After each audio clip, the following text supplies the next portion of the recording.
Shri Palem Srikanth Reddy, son of retired chief justice Shri PC Reddy. ప్రపంచ ప్రఖ్యాతిగాంచిన Stanford యూనివర్సిటీలో గ్రాడ్యుయేట్ అయ్యి ఫోర్సాఫ్ట్ కంపెనీని స్థాపించి చాలా మంది యువతకు ఉపాధి కల్పిస్తున్నారు. శ్రీ పాలెం శ్రీకాంత్ రెడ్డి గారు సమాజ సేవ చేద్దామనే ఉద్దేశంతో జస్టిస్ పిసి రెడ్డి ట్రస్టుని స్థాపించి విద్యార్థులకు ఉచితంగా ఐటీ విద్యను మరియు స్కాలర్షిప్ను అందిస్తున్నారు. అంతటితో ఆగకుండా శ్రీకాంత్ రెడ్డి గారు తన సేవా పరిధిని పెంచాలనే ఉద్దేశంతో టీఎస్ఎన్వి టీడీపీ ప్రొఫెషనల్ సెల్ కి ప్రెసిడెంట్ అయ్యి రాష్ట్ర జనాభాలో అధికంగా ఉన్న యువతను సరైన మార్గంలో నడిపించడానికై, యువతకు దిశానిర్దేశం కల్పించడానికై యువపథం అనే కార్యక్రమాన్ని మీ ముందుకు తీసుకువస్తున్నారు.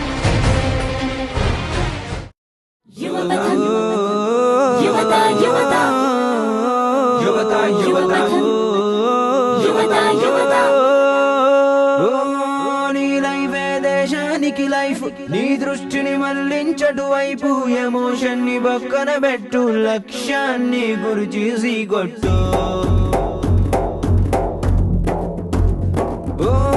నీ లైఫే దేశానికి లైఫ్, నీ దృష్టిని మళ్లించటు వైపు, ఎమోషన్ ని పక్కన పెట్టు, లక్ష్యాన్ని గురి చేసి కొట్టు.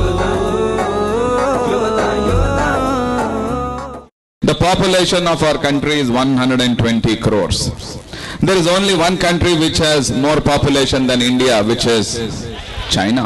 In our country's population distribution, the mode of the entire age is 23-24, which actually means there is a huge amount of youth in our country.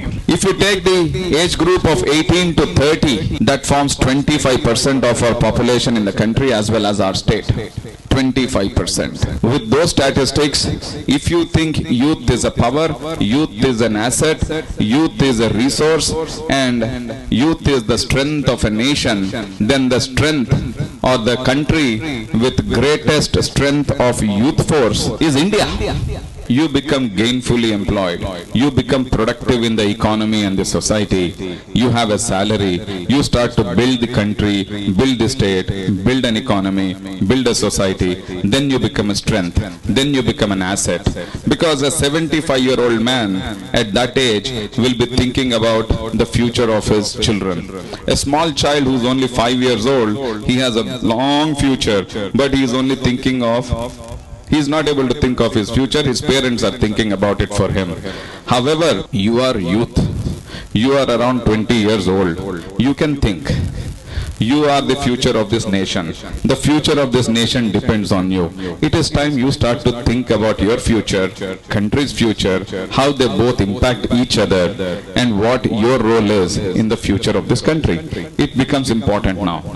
As of today, in this state, 15 lakh people, that is youth, are coming into workforce every year. 15 lakhs.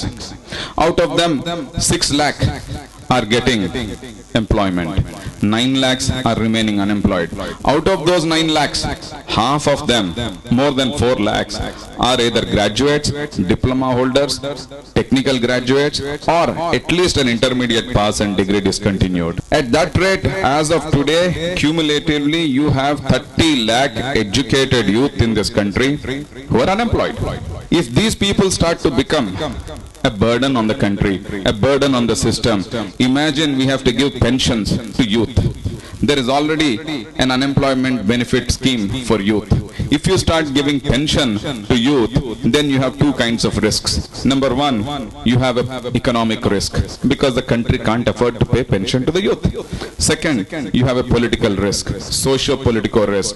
If you see a country like Egypt, Morocco, Libya, there have been revolutions. These revolutions were brought about by educated, unemployed, frustrated youth. Ours is a democracy.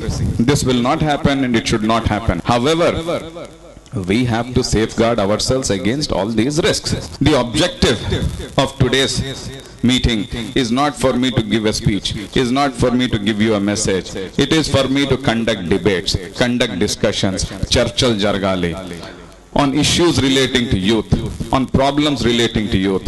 What are the potential problems you will face in future? What are the risks? How do you resolve them? What is your role in this society?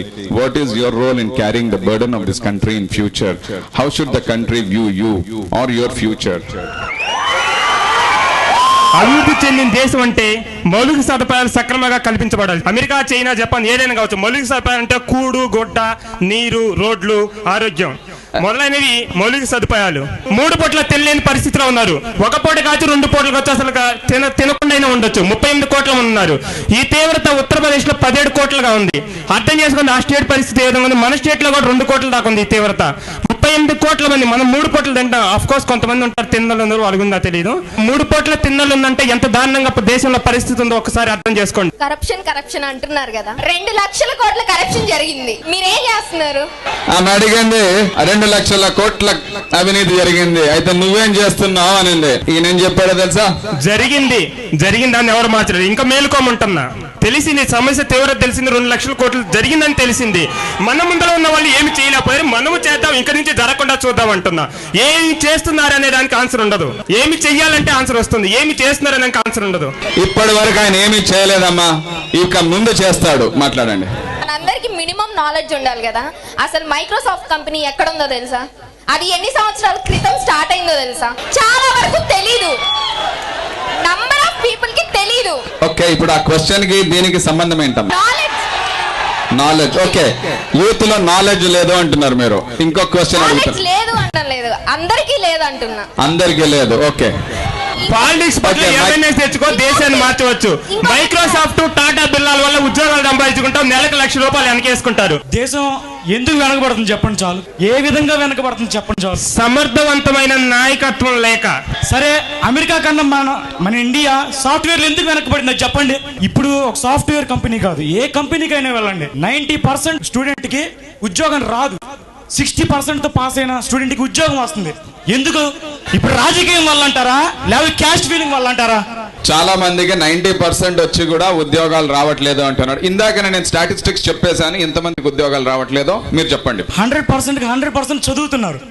కానీ ఇక్కడ ఏం జరుగుతుందంటే percentage ఉన్న వాళ్ళు, బాగా చదువుకున్న వాళ్ళు, తెలియగల ముందుకు రావట్లా. ఇప్పుడు ఒక కంపెనీ ఉంది అనుకోండి, దానికి సంబంధించిన వాళ్ళ వరకే ఓకే అంటే వాళ్ళ వరకు లాక్కుంటున్నారు.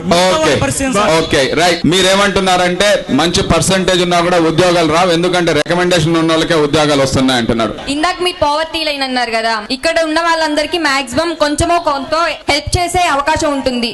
పోనీ మీరు ఒక్క పూటైనా ఒక్కరికైనా అన్నం పెట్టగలిగారా? ఒక్క పూట ఒక్కరికైనా అదే పనిగా నేను హోటల్ చేసిపోయి ఎవరో పెట్టి లేదు. ఫ్యాక్ట్ చెప్తున్నాను. ఉన్నదే ఒక్క పూట. అమ్మా చూడండి, మీరు వ్యక్తిగతంగా మాట్లాడుకోకండి అమ్మా, మీరు క్వశ్చన్ అడగండి. దట్టు కరప్షన్ అనేది క్రోర్స్ అంటున్నారు. మనం ₹1 ఆపలేని వాళ్ళం క్రోర్స్ దాకా ఎందుకు వెళ్ళడం? సాయిలత ఏమనిందంటే, నువ్వు ముందు ₹1 లంచం ఆపలేవు, ఆ 1000 కోట్ల సంగతి ఎందుకు మాట్లాడుతున్నావు, ముందు ఆ ₹1 లంచం ఆపు అనింది. బాగా చెప్పింది. చెప్పండి. ఆ రూపాయి అనేది లంచం కాదు. వ్యాపారం చేస్తున్నాడు, ప్రతి ఒక్కరు లాభం ఆశిస్తాడు. అతను లాభం ఆశిస్తున్నాడు, అది లంచం కాదు. 1,00,000 కోట్లు అనేది లంచం. అవినీతి 1,00,000 కోట్లు అనేది, రూపాయి అనేది అవినీతి కాదు. వ్యాపారం చేస్తున్నాడు, వ్యాపారం లాభం ఆశిస్తున్నాడు. నువ్వు ఆశించవా? ఓకే, వదిలే. జోబు కట్ చేయడం వేరు, బ్యాంకులు దోచుకోవడం వేరు అంటున్నాడు. మాట్లాడండి. ఒక వ్యాపారి ₹1 ఆదాయం తీసుకుంటే లంచం కాదన్నావే, అదే రాజకీయ నాయకుడు ఆదాయం కోసం తీసుకుని కోట్ల లంచం చేస్తాడు. దాని సమాధానం చెప్పు. రాజకీయ నాయకుడు హక్కు లేదు. రాజకీయ నాయకుడు ప్రజల కోసం సేవ చేయడానికి రాజకీయాలకు వచ్చాడు. ఎటువంటి లాభం ఆశించే అపేక్ష కానీ రాజకీయ నాయకుడికి లేదు. కానీ వ్యాపారికి ఆ హక్కు ఉంది. వ్యాపారం అంటే లాభాన్ని ఆశించడు. లాభాన్ని ఆశించి వ్యాపారం చేస్తాడు ఎవరైనా. నష్టాన్ని ఆశించి ఎవడు చేయడు. రాజకీయ నాయకుడు హక్కు లేదు, వ్యాపారికి హక్కు ఉంది. మీరు చెప్పారు కదా 2 లక్షల కలెక్షన్ అయింది అని. కానీ మనం ఏదైనా మొదలు పెట్టేటప్పుడు మనం ₹1 అనేది అతని కరెక్షన్ లెక్కలకు వద్దు అంటున్నాడు. ఏదైనా మనం మొదలు పెట్టేటప్పుడు మొదటి మెట్ నుంచి లెక్కేస్తాం, కానీ పైకే ఒక్కసారిగా ఒకే మెట్ ఎక్కాలని ఎవరు అనుకోం కదా.